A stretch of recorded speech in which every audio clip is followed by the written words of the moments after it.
اللہ تعالیٰ نے فرمایا، اے ایمان والو، جب جمعہ کے دن نماز کے لیے اذان دی جائے تو اللہ تعالیٰ کی یاد میں نماز کے لیے جلدی چل پڑو اور خرید و فروخت چھوڑ دو، تمہارے حق میں یہ بہتر ہی ہے۔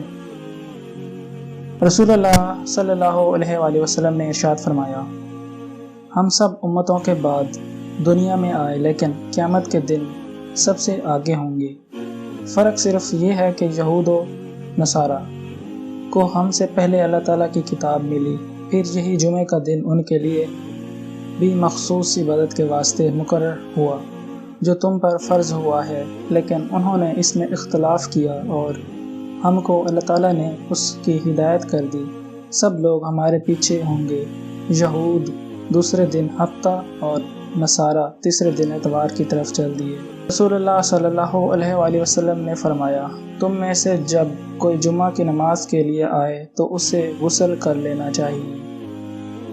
حضرت عبداللہ بن عمر نے کہا کہ حضرت عمر بن خطاب رضی اللہ عنہ جمعہ کے دن کھڑے خطبہ دے رہے تھے کہ اتنے میں ایک صحابی گزشتہ مہاجرین اور نبی کریم صلی اللہ علیہ وآلہ وسلم کے صحابہ میں سے آئے۔ حضرت عمر نے خطبہ کے دوران ہی ان کو پکارا، بھلا یہ کون سا وقت ہے آنے کا؟